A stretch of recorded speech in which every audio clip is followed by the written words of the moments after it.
बिस्मिल्लाहिर्रहमानिर्रहीम अस्सलाम वालेकुम। बहुत सारे लोगों का एक वो सवाल है जिसके बारे में हर वो इन्वेस्टर जो सिर्फ गोल्ड की इंफॉर्मेशन लेना चाहता है, जो सिर्फ आलमी मार्केट के लिहाज से जो इंफॉर्मेशन लेना चाहता है, उसका सबसे पहला सवाल ये है कि पाकिस्तान के अंदर अगर हमने गोल्ड इन्वेस्टमेंट करना है, जैसे आने वाले दिनों में प्रिडिक्शंस ये हैं कि पाकिस्तान के अंदर जो है वो महंगाई का जो इंडिकेशन है, जो अफरात ज़र है, इन्फ्लेशन वो ज़्यादा मज़ीद बढ़ेगा।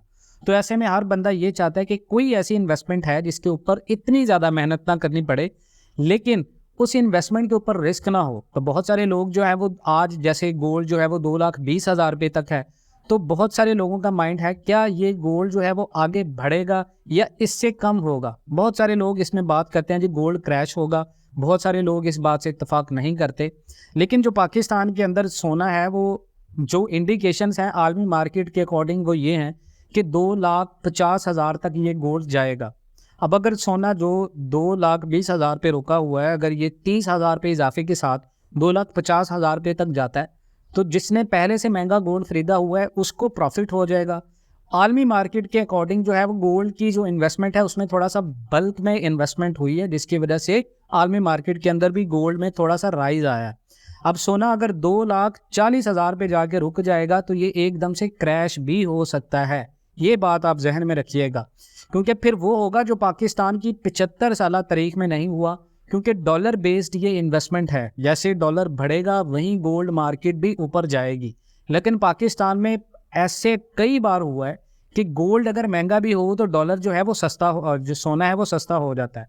अब आप इस चीज़ का अंदाज़ा करें, लास्ट वर्किंग डे में आलमी मार्केट के साथ ये डॉलर जो है सोना जो है वो चल रहा था। आलमी मार्केट में जो है वो 6 से 7 डॉलर कमी हुई। 7 से 8 डॉलर कमी होने के बाद पाकिस्तान की सराफा मार्केटों में भी सोना जो है वो कम हो गया। लेकिन जो वक्त बता रहा है वो ये है कि जो सोना है पाकिस्तान के अंदर इसकी बहुत ज़्यादा इंपोर्ट हो रही है। अब इसकी इंपोर्ट में इजाफा क्यों हो रहा है? लोग ज़्यादा से ज़्यादा खरीद रहे हैं, गोल्ड इन्वेस्टमेंट कर रहे हैं। इन्वेस्टमेंट के लिहाज से लोगों को डेफिनेटली इसमें इन्वेस्टमेंट करना है, अपनी कैश वैल्यू को बचाना है, और बहुत सारे लोग जो हैं वो अभी ख़रीदना चाहते हैं। तो सोना जो है वो 2,40,000 पे जो हमारी प्रोडिक्शंस ये हैं कि 2,20,000 के बाद ये 2,40 पे रुकेगा। अगर डॉलर पाकिस्तान के अंदर 300 को इंटर बैंक में क्रॉस करता है तो मे बी ये 2,40 से 2,50 तक भी जाए। लेकिन जो हमारी इंडिकेशंस हैं, जो हमारी जो रिसोर्सेज हैं, इंफॉर्मेशंस हैं, उनके अकॉर्डिंग जो है वो सोना 2,40,000 रुपये तक जाएगा।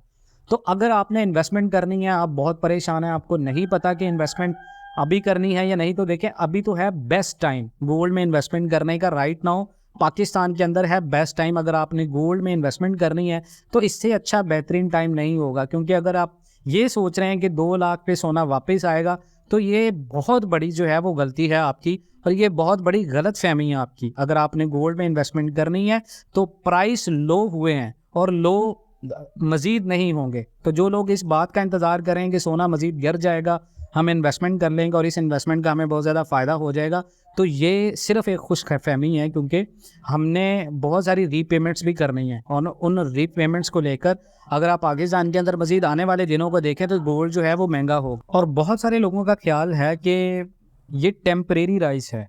डेफिनेटली ये टेम्परेरी राइज है, लेकिन ये टेम्परेरी राइज जो है वो कम नहीं होगा। जो गोल्ड है वो 1,976 1,977 पे तो इंडिकेशंस दे रहा है, लेकिन ये 2,000 ऑन्स तक भी जा सकता है जो मार्केट बता रही है इंडिकेशंस। और सितंबर अक्टूबर में गोल्ड आपको पाकिस्तान के अंदर जो है वो महंगा होगा। और जो यूएस डॉलर के बारे में बातें की जा रही हैं कि ये इसको नीचे आएगा, ये क्रैश करेगा, तो अगर डॉलर 260 तक आता है तो ये इस बात की निशानी होगी कि ये सिर्फ वक्ती क्रैश होगा अगर पाकिस्तान में ये क्रैश हुआ। लेकिन इंडिकेशंस यही बता रहे हैं कि ये महंगा होगा। और आईएमएफ की रिपोर्ट के अकॉर्डिंग पाकिस्तान के साथ शर्त ऐसी रखी है कि जो एक्सचेंज रेट होगा वो 5 दिन से ज़्यादा का गैप नहीं एक्सेप्टेबल होगा। जो 1.25 का गैप बताया आईएमएफ ने, यानी ओपन मार्केट में और पाकिस्तान के इंटरबैंक मार्केट में। अगर हम इंटरबैंक मार्केट को कंट्रोल करके और ओपन मार्केट को कंट्रोल करके 1.25 डॉलर का जो गैप है उसको बरकरार रखते हैं तो डेफिनेटली डॉलर को 260 तक लाना इम्पॉसिबल प्लस इम्पॉसिबल है। तो अगर ऐसा होता है तो सितंबर अक्टूबर में भी इन्फ्लेशन जो है पाकिस्तान के अंदर ऊपर जाएगा। अगर इन्फ्लेशन ऊपर जाता है तो डेफिनेटली पाकिस्तान के अंदर गोल्ड इन्वेस्टमेंट राइज करेगी। ये देखिए, ये है प्रिडिक्शंस, ये है एनालिसिस, और हम इस चीज़ को नाउज़ बिल्ला कोई हदीस नहीं कह रहे। डेफिनेटली देखें, बहुत सारी प्रिडिक्शंस जो हैं वो सही होती हैं, बहुत सारी प्रिडिक्शंस जो हैं वो गलत होती है। हमारा जो है वो बेस्ट होता है कि हम आपको अपना बेस्ट से बेस्ट रिसर्च करके आपको फैक्ट्स के साथ बताएं। अब इस बात को आप जुटला नहीं सकते कि 75 बिलियन डॉलर्स की हमने जो है वो रीपेमेंट्स करनी है। 75 बिलियन डॉलर्स में से 25 बिलियन डॉलर्स हमने 2024 यानी 24 में हमने उसको रीपे करना है। अब 14 बिलियन डॉलर हमारे स्टेट बैंक के ज़खायर हैं, जिसमें 3 अरब डॉलर जो है वो हमारे सिर्फ एज ए ट्रीटी हमने लिए। हम उस चीज़ के पाकिस्तान जो है वो उस चीज़ को चलाने का मजाज नहीं, हम उसको खर्च नहीं कर सकते। अब 3 अरब डॉलर में से आप अगर पाकिस्तान के कमर्शियल बैंकों का भी ज़खायर निकाल दें तो डेफिनेटली जो रिक्वायरमेंट जिसको मीट करना है हमने, वो थोड़ा सा लगभग इम्पॉसिबल है। और अगर पाकिस्तान कहीं ना कहीं किसी रिसोर्स से ये तमाम तर पेमेंट्स अरेंज करता है, डेफिनेटली वी ऑल वांटेड कि पाकिस्तान ये अरेंज करे और पाकिस्तान अपनी एक्सपोर्ट्स को बूस्ट करे। लेकिन दूसरी तरफ आप अगर देखें तो पाकिस्तान की हुकूमत सिर्फ IMF मुआहदे के साथ कंट्रोल कर रही है सारी चीज़ें। IMF मुआहदे की हर शर्त को माना जा रहा है। इसका मतलब ये है कि हम प्रोग्राम मुकम्मल करने की तरफ ज़्यादा ध्यान दे रहे हैं। हम पाकिस्तान की बजाय इस चीज़ के हम अपनी एक्सपोर्ट्स को बूस्ट करें, हम अपनी इंक्रीज करें करेंसी वैल्यू को, इस तरफ तो हुकूमत का कोई इकदाम नहीं हो रहा। तो डेफिनेटली ये एक बहुत बड़ा चैलेंज होगा। लेकिन प्रेडिक्शंस के अकॉर्डिंग जो है वो गोल्ड मार्केट पाकिस्तान में मजीद बूस्ट करेगी। आप इसके बारे में आपकी क्या राय रखते हैं, आप ज़रूर बताएं। इंशाल्लाह मिलते हैं नेक्स्ट वीडियोज़ में, तब तक के लिए अल्लाह हाफ़िज़।